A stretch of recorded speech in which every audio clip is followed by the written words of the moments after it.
Let's do our Gita Dhyanam. Om Padhaya Pratibodhitam Bhagavata Narayan Swayam Vyasena Grathitam Purana Munina Madhye Mahabharatam Advaitamrit Varshine Bhagavati Mashtadashadhyayane Amutvam Anusandhame Bhagavad Gita Bhavadveshine Namo Astu Te Vyas Vishal Buddhe Full Arvind Ayat Patra Netar येन तव्या भारत तैलपूर्णः प्रज्वलितो ज्ञानमया प्रदीपः प्रपन्न पारिजाताय तोत्र वेत्र एकपानये ज्ञान मुद्राय कृष्णाय गीता अमृत दुहे नमः सर्वोपनिषदो गावो दोग्धा गोपाल नंदना पार्थो वत्सा सुधीर भोगता दुग्धम गीता अमृतम महत् वसुदेव सुतं देवं कंस चानूरमर्दनं देवकी परमानंदं कृष्णं वंदे जगद्गुरुं भीष्म द्रोण तटा जयद्रथ जला गांधार नीलोत्पला शल्य ग्राहवती कृपेन वहने कर्णेन वेलाकुला अश्वत्थाम विकर्ण घोरमकरा दुर्योधन अवर्तने सोतीर्णा खलु पांडवे रन्नदी कवर्तका केशवा पाराशरे वत्सरोजमलं गीता अर्थगंधोटकं नानाख्यानक केसरं हरिकथा संबोधन अबोधितं लोके सज्जन षट्पदे रह पे पिए मानम मुदा भूयाद भारत पंकजं कलिमल प्रध्वंसी न श्रेयसे मूकं करोति वाचालं पंगुं लंघ्यते गिरिं यत्कृपातमहं वन्दे परमानंद माधवम यम ब्रह्म वरुण इंद्र रुद्र मरुतः स्तुन्वन्ति दिव्यस्तवे वेदै सांपद क्रमोपनिषदै गायन्ति यम सामगा ध्यानवस्थे तद्गतेन मनसा पश्यन्ति यम योगिनो यस्यन्तं न विदुषुर असुरगणा देवाय तस्मै नमः. Okay, today we are studying Bhagavad Gita. We started chapter 16 last week. Dev Asur Sampad Vibhag Yoga. So divine and demonic or devilish qualities. First three verses, he gives a list of the divine qualities. Then after that, he goes into the detail about the demonic qualities. Okay. And last time I told you all this information is to judge ourselves, to improve ourselves. If we see a hint of demonic quality in us, we should just make sure that we get rid of those demonic qualities. Because Lord Krishna is going to tell us if you want to progress on this path, if you want to be at a higher place, if you want to be calm, enjoy life, we better have the divine qualities in us. Divine. So we did the first verse last week where he says fearlessness, purity of heart, steadfastness in the yoga of knowledge, almsgiving, control of the senses, sacrifice, study of the scriptures, austerity, and straightforwardness. So these are the qualities mentioned in the first verse. Okay, and we talked about in detail. If anybody has any question, please do ask. Because we should know the deep meaning of each and every word. Only then we'll be able to cultivate these qualities. So now if you don't have a question, then let's look at the second verse. Ahimsa satyam akrodha tyagaha shanti apashnam daya bhuteshu alolutvam mardvam hi achaplam. Ahimsa, harmlessness. Satyam, truth. Akrodha, absence of anger. Tyagaha, renunciation. Shanti, peacefulness. Apassionam, absence of crookedness. Daya, compassion. Bhuteshu, beings. Alolutvam, non-greed. Mardhavam, gentleness. He, modesty. Achaplam, absence of fickleness. So few more qualities on that list of Daivik temperament. So harmlessness, truth, absence of anger, renunciation, peacefulness, absence of crookedness, compassion to beings. Non-greed, gentleness, modesty, absence of fickleness. So Lord Krishna is continuing with the enumeration of the mental contents of the godly type of people. So let's look at each and every one of them. Ahimsa, harmlessness.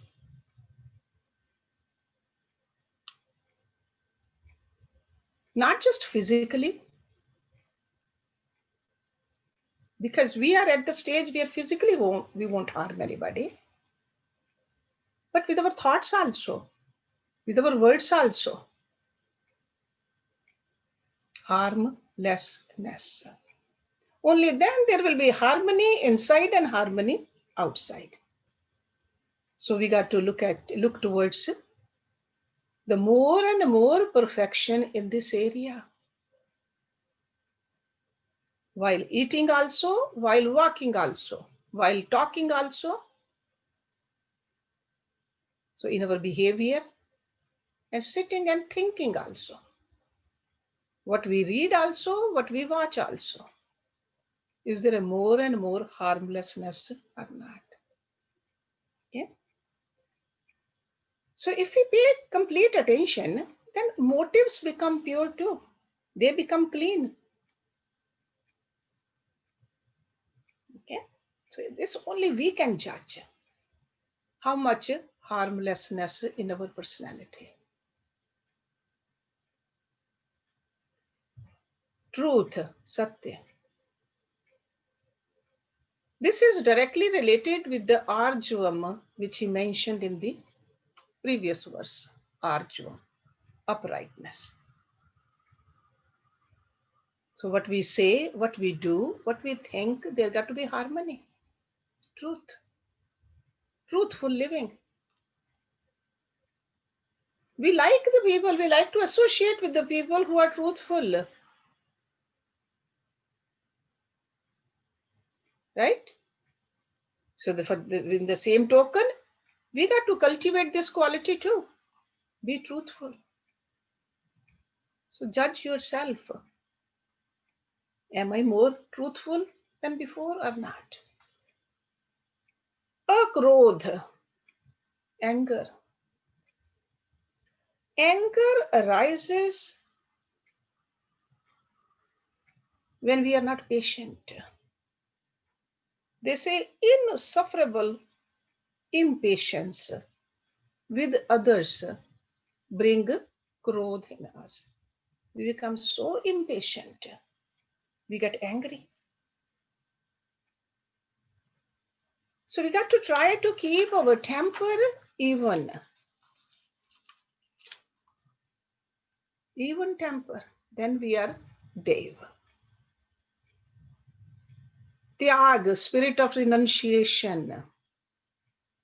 Without the spirit of renunciation, even temper is not even possible.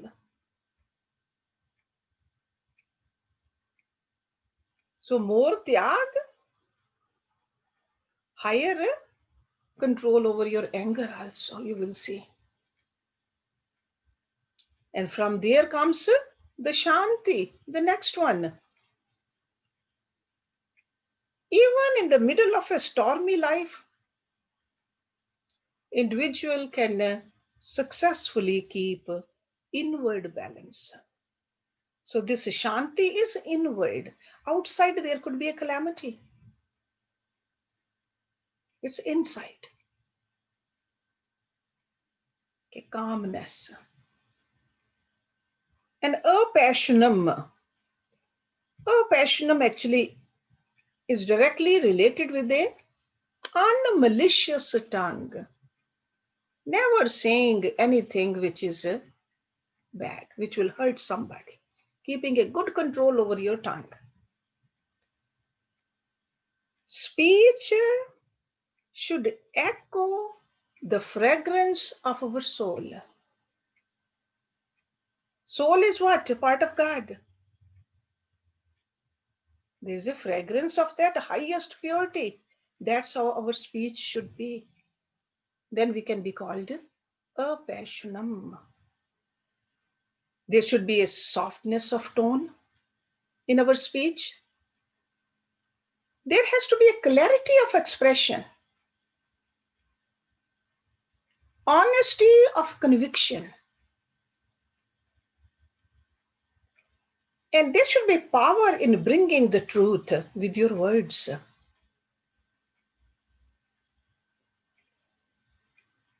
So we don't confuse the listener. But then at the same time, there has to be a sincerity, devotion, and love. That is, he's talking about when he uses the word apassionam. As human beings, God has given us this power to speak. No other animal or bird or a reptile or a tree can speak the way human beings can. So many languages we have, a beautiful way we can express. So that's why he said apassionam. So use this power to speak. We make this promise in our havans also when we do the yajna. We make a promise to God that I will speak sweetly, honestly, beneficially. That is apassionam. So it's like a perfect discipline of our inner personality. Okay. Then the Daya. Daya is it's like a tenderness in our personality. Tenderness towards beings. Don't be harsh. Be tender. Because there's always imperfections around us. But we recognize that imperfection, but we should have a compassion towards that imperfection. We got to learn how to endure everything and still help others. That's what the sages and the saints do. How do they do that? Through compassion. Even in our yesterday's class, we were learning that the Guru teaches because Guru has a compassion for us. We don't know yet. We haven't seen God. But Guru doesn't say that you are nothing. You don't see God. I see God. Guru has a compassion for us, keeps on teaching us. There. Okay? So infinite amount of tenderness. When it's in our personality, then we are Daiva. Next one is freedom from greed. Greed. An average person has an endless amount of thirst. That hunger which does not get appeased. Wants to indulge more and more and more. Average person wants to have enough to eat, a roof over their head. But once they have it, they see somebody else having more, they want that. That's why there's a common saying, a millionaire was very happy until he saw a billionaire. That is a greed. That's a greed. So to remain in self-control without endless sense of hunger is meant by this term, alolutva. Control your lalach. In Hindi, we used to sing poems when we were little.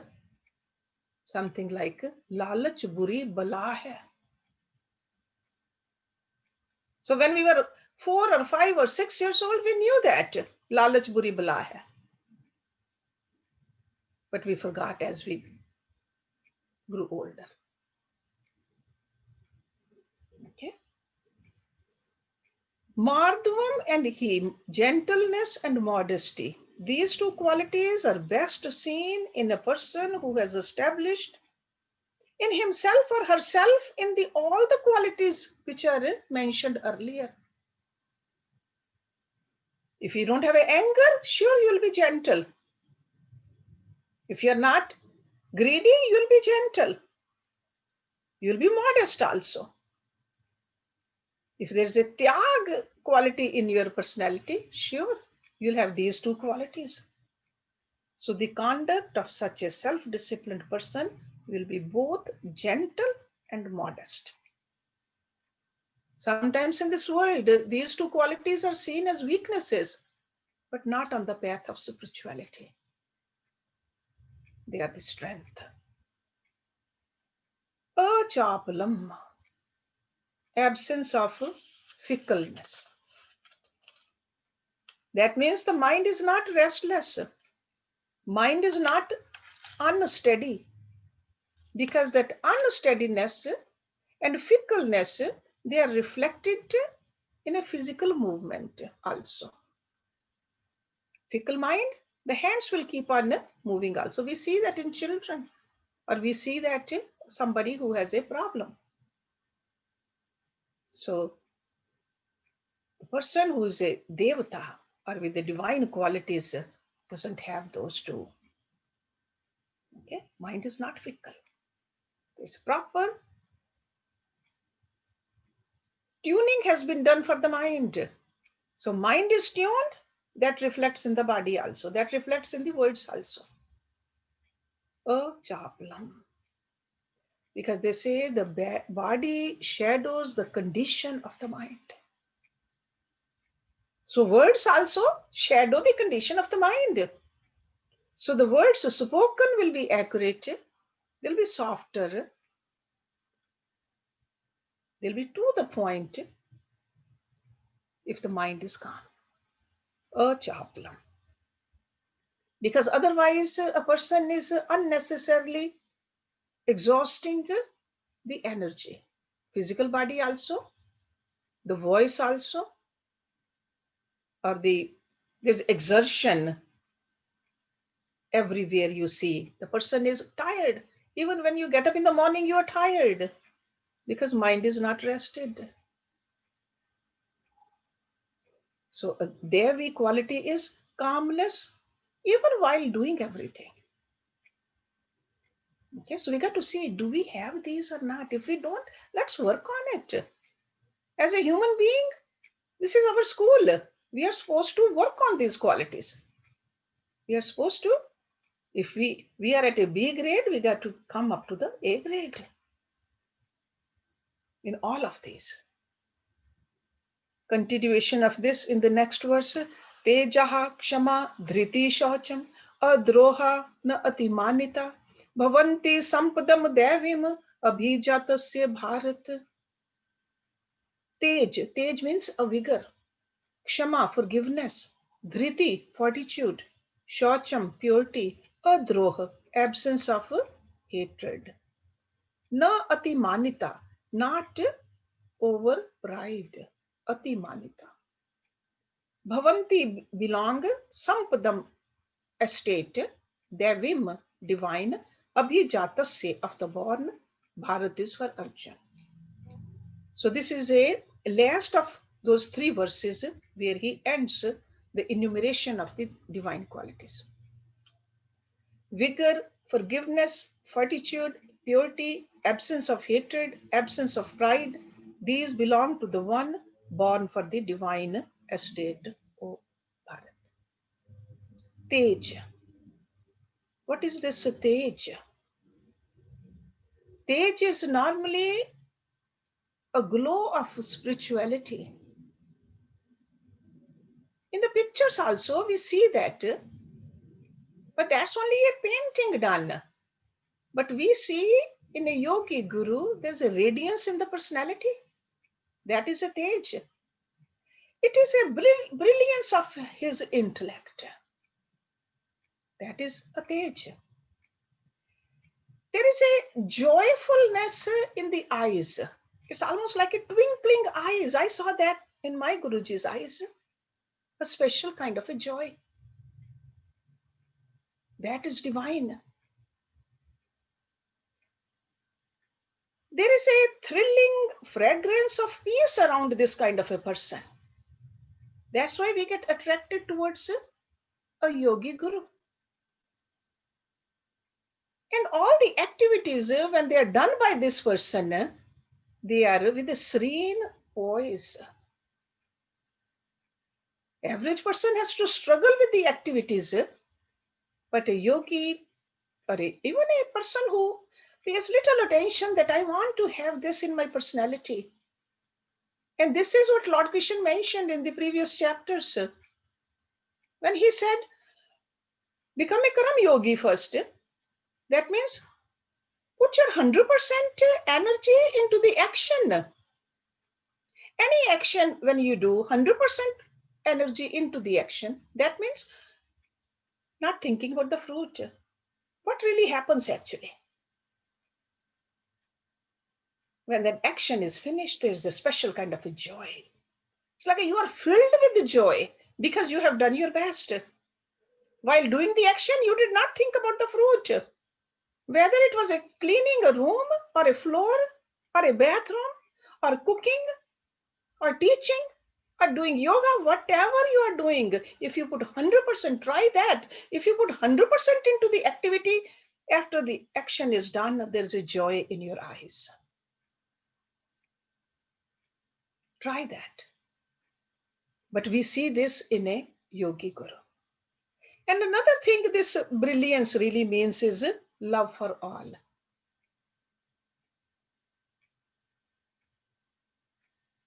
So all of these qualities in a divine person, what happens is there's an attraction, irresistible attraction in that personality. Because he's serving all. And in serving, this person is getting the fulfillment. At our level, we think we'll be fulfilled when we get something out of something or from somebody. This person is just only paying attention to even just serving, just helping. And then there's a glow on in the personality. And this is what brilliance is. This is what tej is. Then forgiveness, kshama, kshama.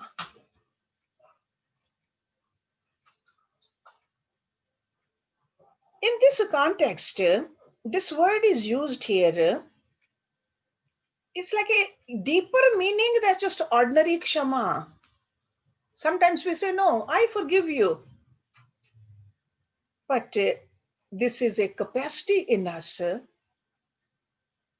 where patiently we live through some minor or even major conveniences.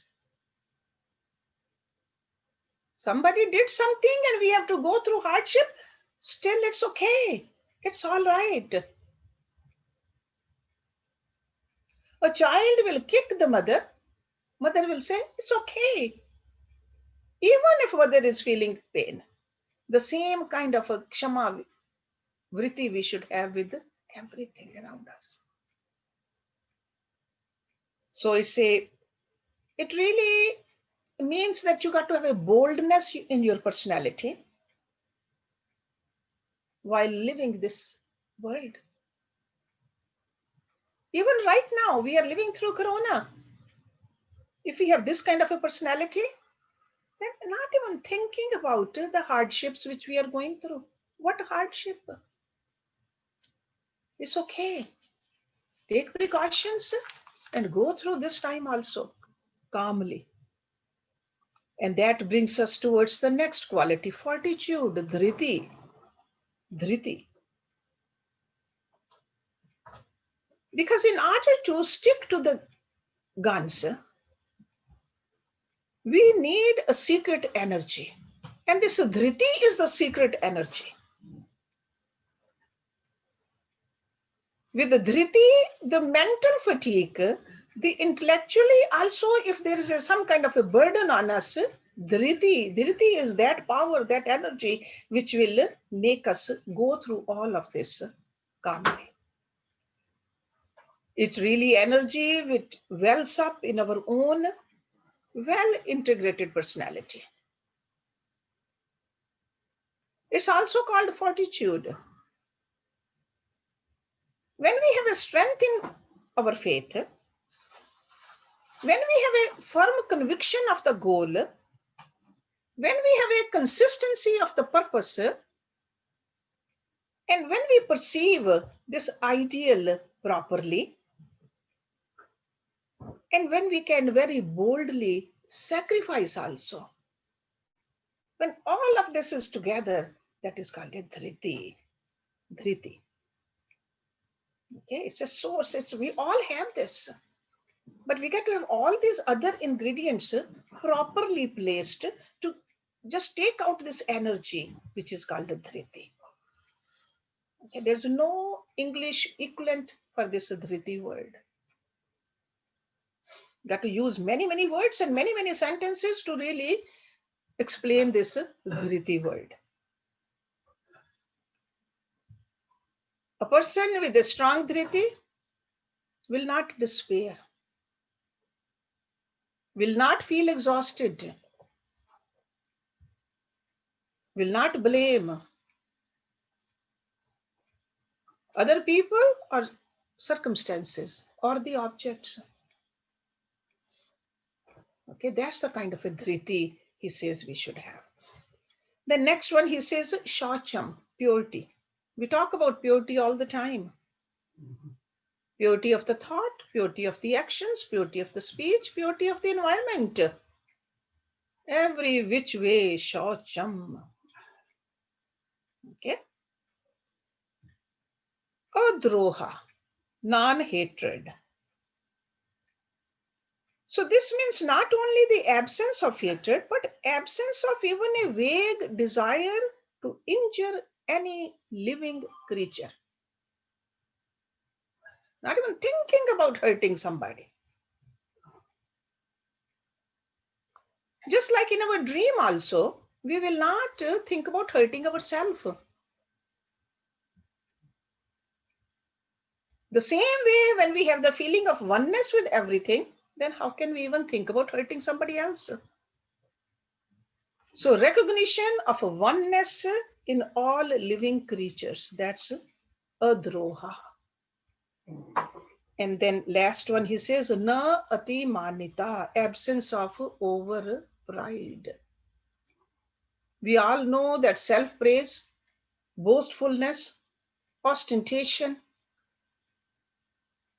they all stem from ego, the pride. We don't like it when somebody else talks like that, but we don't even realize when we act like that. Saintly personalities, they feel gratitude to God for the good qualities also. They don't say that, no, I have cultivated these qualities. They say, God given qualities to me. And with these qualities, I want to help others. So they do not, they don't have ego or arrogance, or they don't even want a man. Na ati manta means they really don't need any kind of a man, any kind of a praise.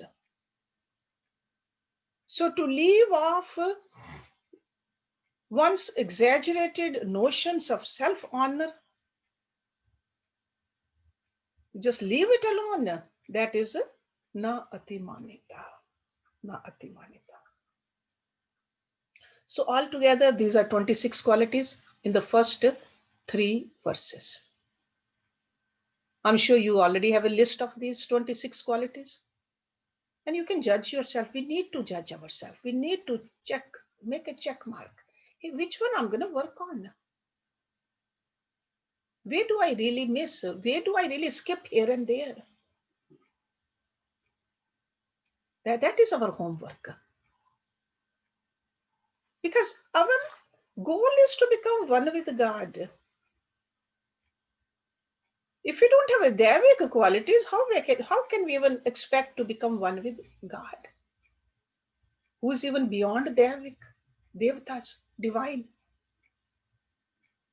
So from humans, we got to become Devatas. And from Devatas only, we can expect to become one with God. So these are the divine qualities. Any question, any comment before we move on to the next?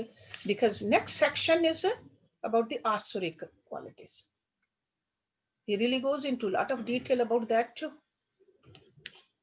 Okay. So if you don't have any question, then number 4. Dambha, Darap, Abhimana cha, Krodha, Parushyam, Eva cha, Agyanam cha Abhijatasya, Parth Sampadam, Asurim. Dambh, hypocrisy. Darap, arrogance. Abhiman, self-conceit. Cha means and, Krodh, wrath, anger. Parushyam, harshness. Ev means even, cha means and. Agyanam, ignorance. Abhijatasya, of the born. Parth is Arjuna. Sampadam, estate. Asurim, demonic. Hypocrisy, arrogance, and self-conceit, anger, and also harshness and ignorance belong to one who is born for a demonic estate, O Parth. Okay. So these are like a dark qualities, Asuri qualities. So he's like a warning us right over here. After a couple of verses, he'll go into the detail, but it's just a warning for us. We need to carefully weed out these dark qualities. Dambh, hypocrisy. What is that? Hypocrisy is pretending to be righteous, but living unrighteous way. Like a show off. Pretending or showing or fooling others. We can fool others sometimes, but can we fool ourselves?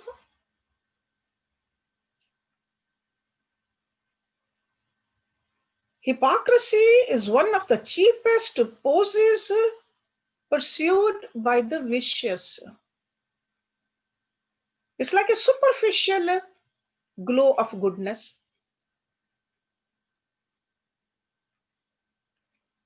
or even purity, or show off with your rituals, the religious rituals, or showing off that you are very sincere, but actually you are not.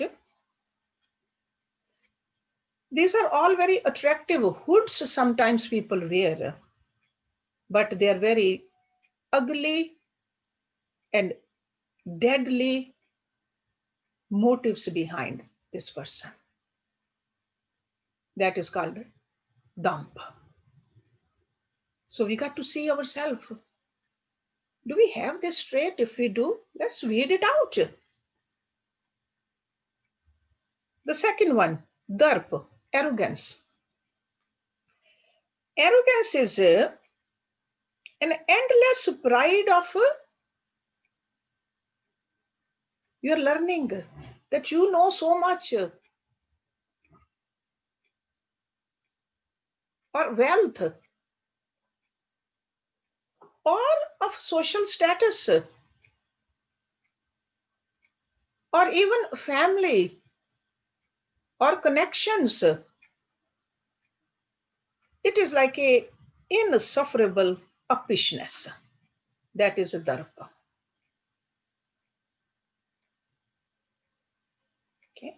Whenever you meet somebody, if you have to announce that these things, that is a darpa.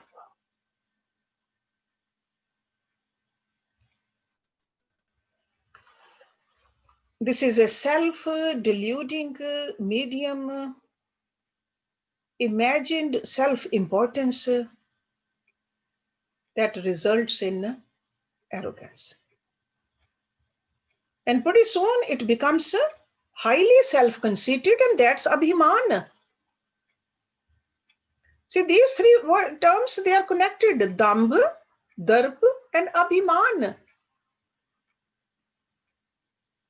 In Hindi, we say Abhimani ka sir nicha. Abhiman. It is that kind of a disease. Abhiman.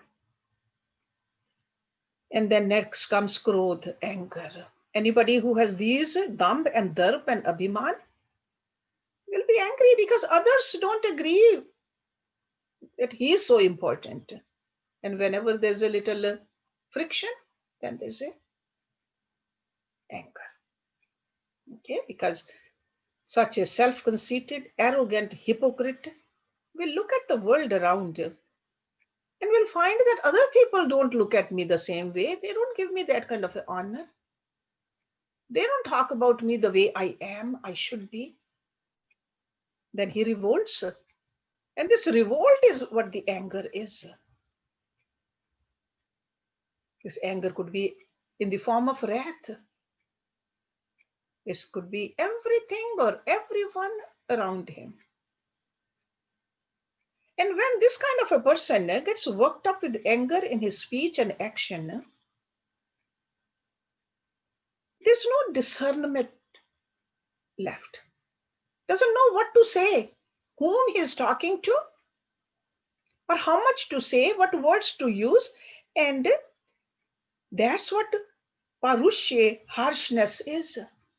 End up saying very harsh words, wrong use of the vocabulary. And we all know once we use those words, cannot be taken back. Parushya. Discernment is gone. What to say, how much to say, when to say. So such arrogance, self-conceit, wrath arise from his own agyan. That's what he says. Agyanam cha abhijatasya. Agyan, ignorance. So ignorance of oneself. Ignorance about the relationship with the things and beings around.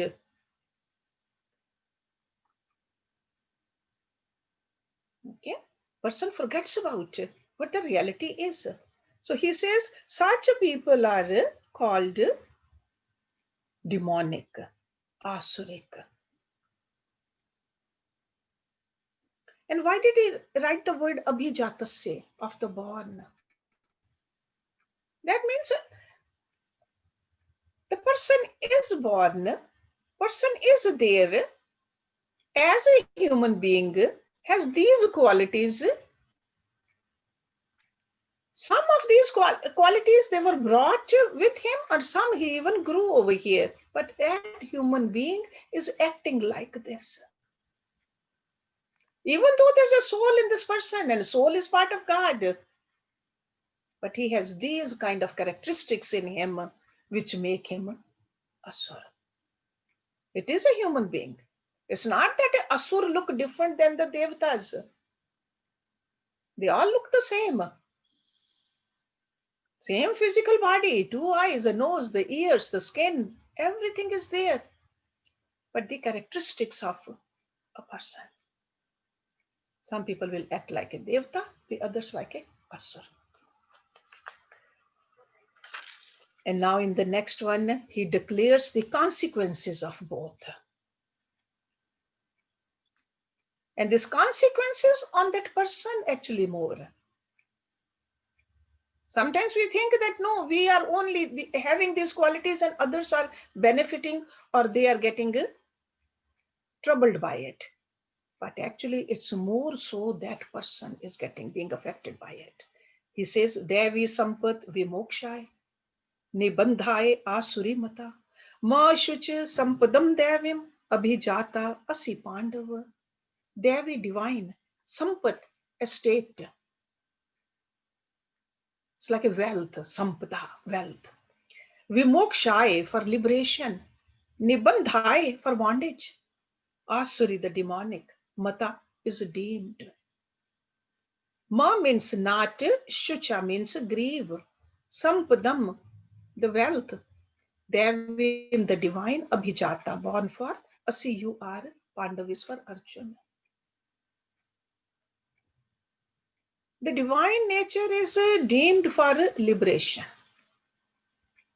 Our ultimate goal is liberation. So he says, divine nature will take you there. So divine qualities will help you to attain the goal of life. The demonic for bondage. Okay, very clearly he is saying. Then he says, grieve not, O Arjuna, you are born with the divine qualities. After listening to that, the demonic qualities, so Lord Krishna must have seen on Arjun's face a little disappointment. Do I have those qualities? So as his guru, as his close friend, he is telling him that grieve not. And we know that Arjun had these divine qualities, otherwise he wouldn't have chosen Lord Krishna as a charioteer, who promised that I will not even hold any weapon, I will not fight. And on the other side, Lord Krishna's army, his people. Only a divine person will choose that. And otherwise also Lord Krishna knew Arjuna. So he says, don't grieve. Don't grieve. But clearly he is telling us that if we cultivate the divine qualities, we'll attain the goal of life. The reason we are here. And if we don't, we can slide down also. Both ways are open for us. The freedom we have, but choosing we have to do. And this great teacher, he has given us in detail all these qualities. Choice is ours. So depending upon that choice, we'll either go up or we'll go down. This ma shucha, he uses this word several times in Bhagavad Gita. When we become sentimental, when we become desperate, sometimes when we exhaust ourselves in self-pity, self-condemnation, this is like a very mental malady. And sometimes we suffer from it. We say, no, there's no hope. I am no good. So that's why Lord Krishna is saying, don't act like that. You have these qualities. Cheer up. Sustain your confidence. Keep your will steady. We got to have a determination, the will. We got to keep it steady because it is definitely required for an intelligent self-diagnose also. Because it's right away, if we say we are no good, we are not going to intellectually see ourselves. So we got to remember that. So the good contaminated by weakness and ignorance is the evil. And the evil, when cured of ignorance itself, becomes the good. So in other words, we are all, the Atma is the same in all of us, even in an Asuric personality, in a Devic personality also. So we got to make sure that with the help of all this, we polish ourselves. We move towards the right direction. We develop good qualities, eliminate the bad ones. Because that is the integral part of the sadhana. Otherwise, there's no need to do the sadhana. The sadhana is this, cultivating the good qualities. A useful technique that helps us work on removing our weaknesses and developing virtues is the sadhana. Is the sadhana. In the morning when we do our cleansings, that's a sadhana. When we do our pranayam, that's a sadhana. When we are meditating, that's a sadhana. When we pray, that's a sadhana. We start the day with the right attitude. And when we deal with other people, the duties we do with the right frame of mind, that is a sadhana. Sadhana is not only a small word, it's all day long we are doing this sadhana. When we control our anger, when we control our pride, when we have a compassion for somebody, when we see somebody suffering, have a compassion. Go out and help. If you cannot help, at least pray. That's a sadhana. Sadhana is no matter what you are doing, putting 100% into what you are doing, into the action itself, not thinking but the result. That is the sadhana. And then when we have the sadhana properly, then there's a joy comes to us automatically. That is the fulfillment of doing the action right. But normally what do we do? We want to enjoy. We are doing something thinking that I should enjoy, I should enjoy, I should have this. Then part of our energy is being wasted. And then we don't feel fulfilled because we haven't done the way we were supposed to do. So we got to live this life as a sadhana.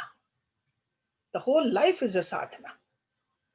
So it's a 12:20 almost. So let's stop it here. But Lord Krishna doesn't, it's not that he is giving us only these three qualities or 4 or 5 qualities of the weaknesses, I should say, about the demonic people. He is going to go into further detail in the next several verses. Okay, but right now, very clearly in the beginning, he says, if you choose that, the Devic qualities, you will have the liberation.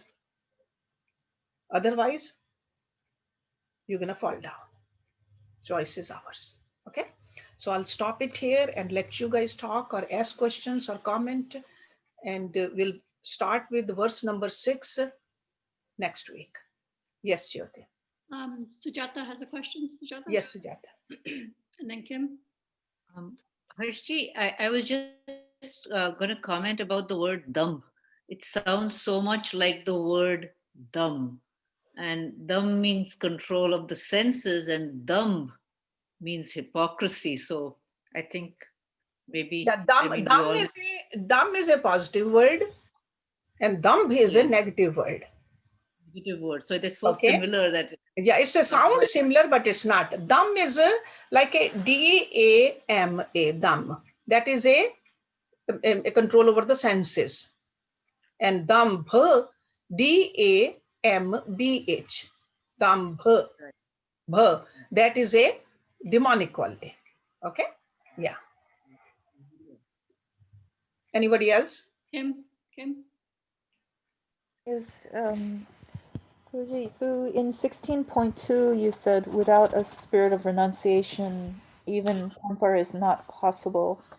So could you elaborate on how renunciation frees us from anger? Yeah, renunciation really means like a vairagya.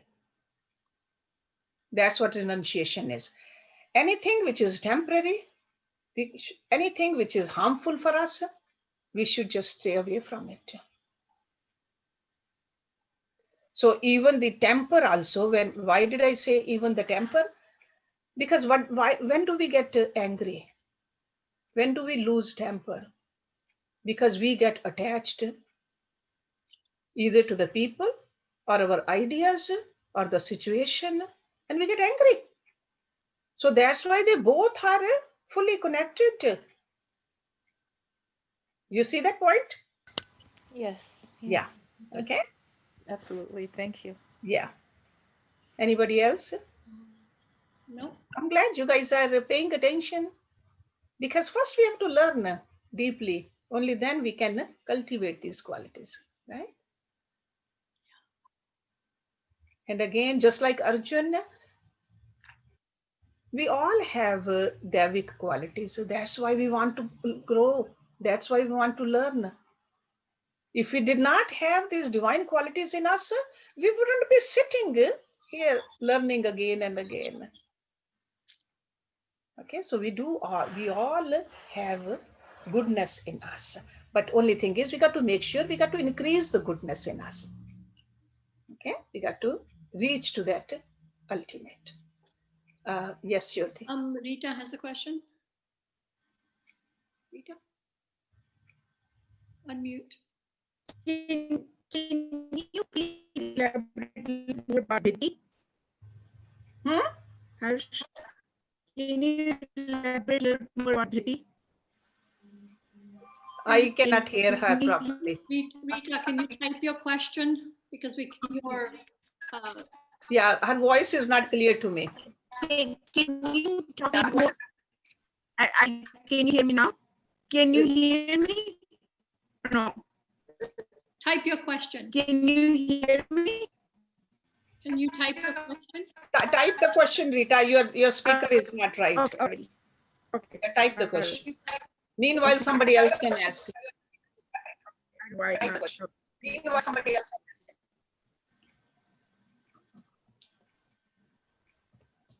Anybody else?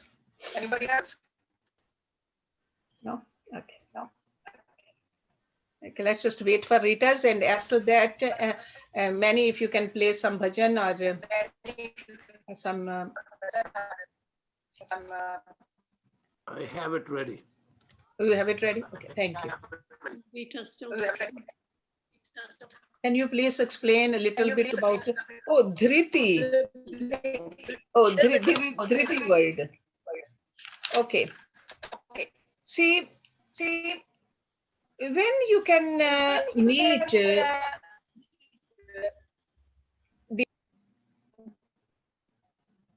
I can hear you. Sorry, Hershji. Can you unmute yourself? okay. Yeah, now good. When you can meet life, hard times also, good times. Oh, Rita should unmute herself. Rita, mute herself. Can't hear. yeah. Can't hear. Jyoti. Rita should mute. Hersh, Rita, unmute. No, I'm unmuted now. yeah, you are I'm unmuted. okay. Yeah, don't touch my screen, please. Okay. No. Yeah, don't touch my screen. So when a person has a daring quality in him or her to face the good times and to face the tough times also, knowing the situation as they are, dealing with them peacefully with the energy which you have inside you, that is called dhriti. Okay, that's why it's called fortitude.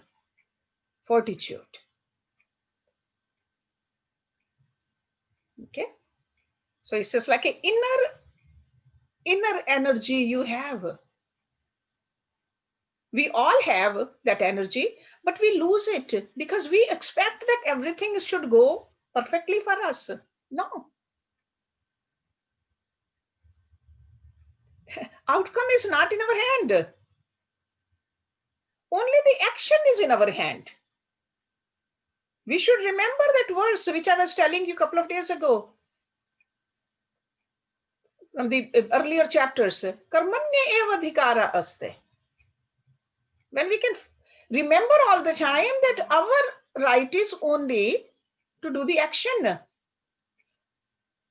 Na phaleshu kadachan.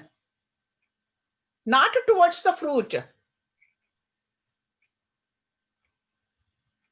Remember in that beautiful verse, there are 4 things said by Lord Krishna. Do your duty. Do not expect the fruit. But fruit will come to you. Consequence of every action will come to you. And do not stay inactive. Remember these 4 things. When you can remember this and live the life according to this principle, that means there is a fortitude in you. You're not wasting energy. Okay. That's why, what did I say? Strength of faith. That means the faith is very important. Faith in yourself, faith in God, faith in the teachings, faith in the Guru. Strength of faith, conviction of the goal. The goal, my goal is to attain Godhood. Consistency of the purpose. Vivid perception of the ideal. What do we have? We have a very vague perception. And bold spirit of sacrifice, which need to be cultivated diligently. So that's why I said when you can combine it all together, that's a dhriti, guys. So goal has to be there. You got to do what you're supposed to do, not get wavered by the outcomes. Remembering God all the time. Do the best you can. That's it. All this together. Okay. So all these form the source from which fortitude trickles down. And what it trickles down is the fatigue, the exhaustion, the despair. So a person who has the high level of fortitude will never say that, oh my God, life is so difficult. Will not be despaired. Will not be depressed. Will not even be get exhausted physically.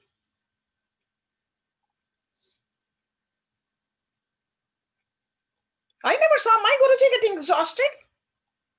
Big family, a lot of students, countless students, countless ashrams. Never saw him exhausted. He'll just jump out of the bed, just like this, even in the middle of the night, if he heard that somebody is not feeling good. My sister always tells me she was there towards the end of his physical life. There was a big function going on over there. And he just heard that somebody was sick in the ashram, which was like almost half a mile away. That's the big main ashram is over there, main building where people stay. He just got up, just made sure that that devotee was served properly, whatever he needed. Middle of the night. He didn't worry about his health or his comfort. Where does that energy come from? Fortitude. When you have a goal clear, when you have full of faith also.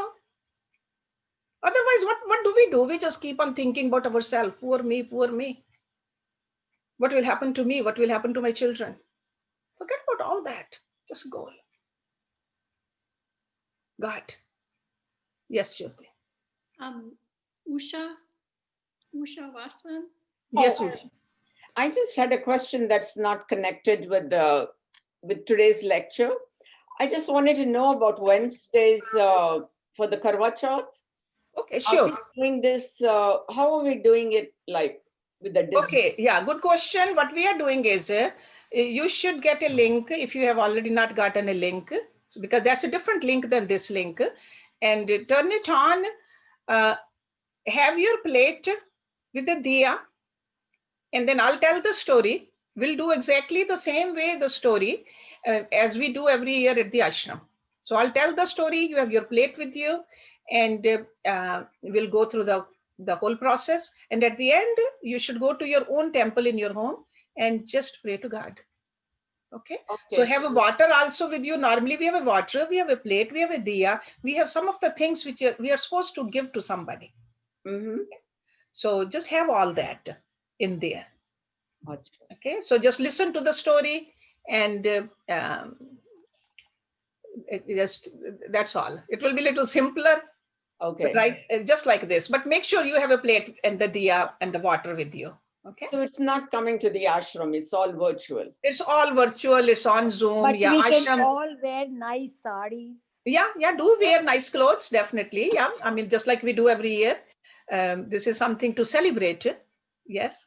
So Yeah, my sari is ironed already. good. Oh, you are I'm adopted. ready. With great compliments from COVID-19. That's the only way. Yeah, no, this is the best we can do, but yeah, no, we should, yeah, I think we'll see each other, we'll talk. We have that, I think, blocked 2 hours for this puja. So we'll do puja for half an hour or so after that, if you want to chat or if you want to sing bhajans or whatever you want to do. Sujata has a question, Hershey. Yes, Sujata. Actually, because I'm not so familiar with the Karva Chauth tradition, basically you have to fast all day.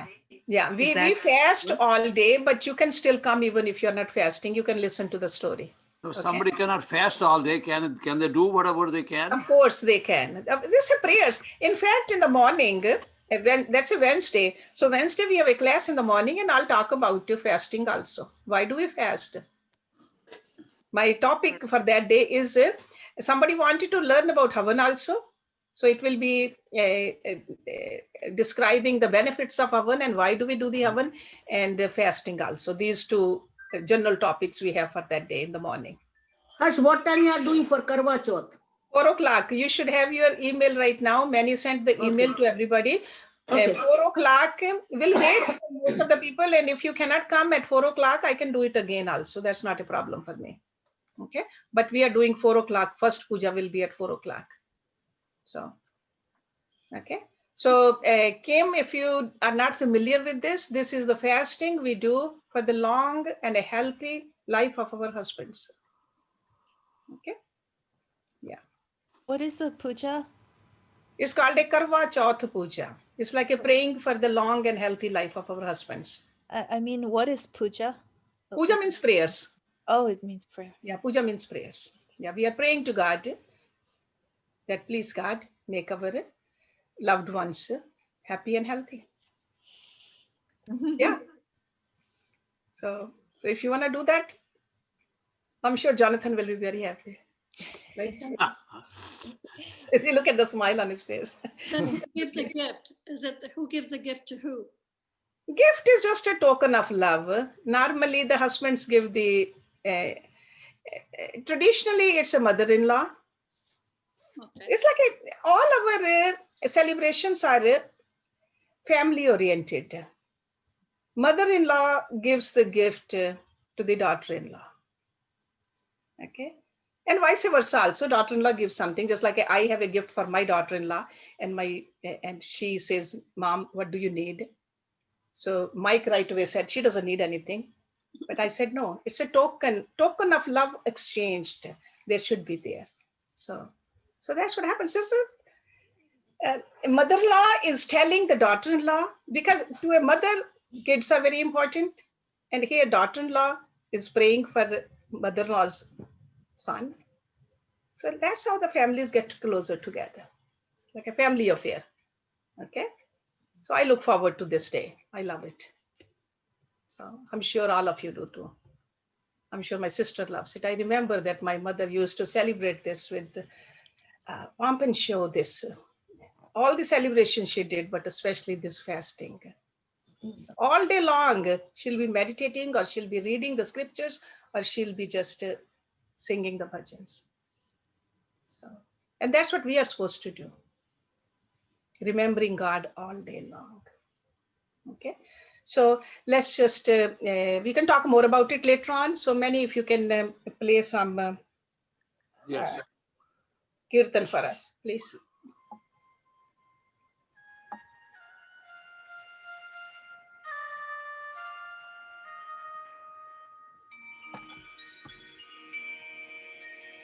Krishna Govind Govind Gopal Nandalal Krishna Govind Govind Gopal Nandalal Krishna Govind Govind Gopal Nandalal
Thank you very much, Manik.